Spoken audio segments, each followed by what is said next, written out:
Hello folks, how's it going? Want to know what it would look like if you stuck Pete Burns' face on Nicolas Cage's baby that he conceived with Mickey Rourke? If that's a bit too much randomness for you, good. Is this film random? Yes. Pointless? Yes. Nicolas Cage? Yes. Well, he's trying his best whilst inserting the devil's brain into little child mannequins, bless him. Stick around and you'll find out how the devil concocted the most half-assed scary face and decided to pair it with the soundtrack of T-Rex's first album in today's regular review.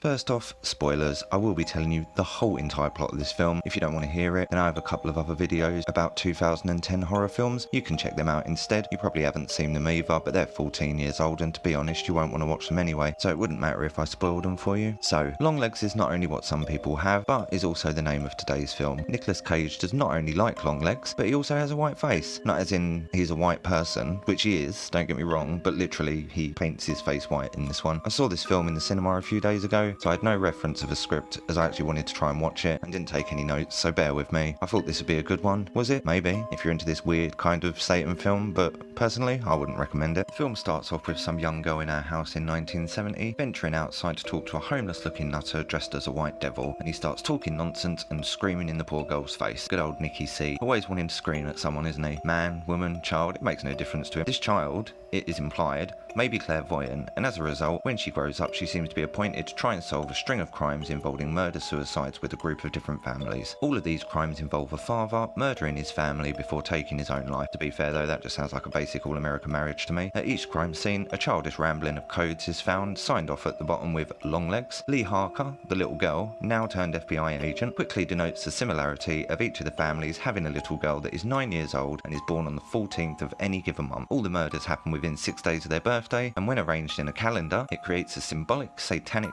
upside-down triangle. Apparently, the FBI have a little look-see around and find a creepy-ass doll buried beneath some floorboards. There's a weird little metal ball stuck in its cranium, and when Lee goes near it, her special powers kick in, and she sees a bunch of snakes and shit. The coroner, who is doing an autopsy on the doll, will say no more about that situation, says he could hear his ex-wife's name being said over and over again. Are you sure you're not just broken, mate? Lee gets a letter very kindly delivered into her house, while she is left to try and find some creepy-ass dude that's been sneaking around outside, who she doesn't find, but hey-ho. She goes to visit her hoarder mother, and whilst rooting around all of the nonsense in her house, she finds a picture of Pete Burns looking Nicky C mixed with Mickey Rourke, and all of a sudden has a flashback of her actually taking the picture when she was young. Lee gives this picture to the FBI and tells them to go get him, which they do. Good for them. She thinks Mr. 6 foot tall kinda long legs might have an accomplice, and during his interrogation, he tells her to ask her mum what's going on, saying that he serves the downstairs man. Genuinely thought that was what he was calling his penis for a while. Then he repeatedly smashes his face to pieces by slamming his head into the table over and over again. His nose actually falls off during this scene. It's pretty cool. Once back at the family home, Ruth, Lee's mum,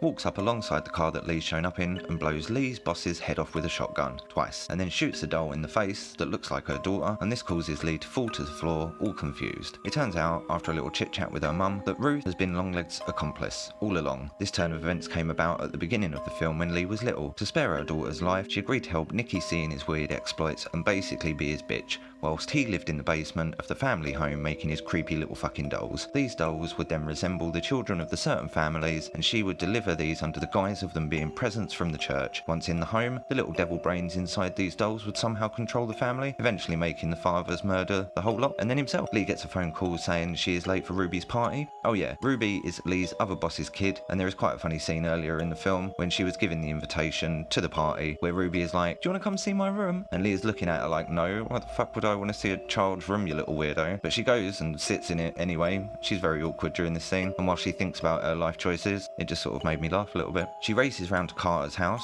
who's her boss, the dad of Ruby, looking rather dishevelled, only to realise that the doll's already been delivered by her mum Ruth. Carter then starts getting a bit vocally aggressive, and Lee is realising that he is about to murder everyone. She does absolutely nothing to stop him stabbing the shit out of his wife. Another funny bit here, he says he's going to cut the cake for the birthday party and asks his wife to give him a hand in the kitchen, and his wife turns around and says, "We'll be back in a minute," and Carter responds with, "No, I'll be back. You'll still be in the kitchen." The way it's delivered is just really dry and rather funny. She shoots Carter and her mother Ruth and then goes to blow the doll's head off, but she has run out of ammo. The film finishes with Happy Birthday playing over and over again. Does this mean Lee will kill Ruby? I don't know, maybe. We don't find out. That's the end. Confused? Cool. Me too. I mean, the film's alright, I guess. That's pretty much it. I've explained the whole entire thing. I mean, it's not great, but it's okay. Nicolas Cage is hilarious, but unfortunately he's only in it for a few scenes. Maika Monroe, who plays Lee, does a pretty good job at portraying an awkward awkward, clairvoyant FBI agent. Alicia Witt, who plays Ruth, Lee's mum, does a decent job as playing a distant but psychotic hoarder. It came across as more of a comedic horror film than anything else. A few gory scenes sprinkled in to make sure that it hit that 15 age rating, but apart from that, not much really happens, to be honest. If you go see this, let me know what you think of it down in the comments, and if you've made it this far, why not check out one of my other videos.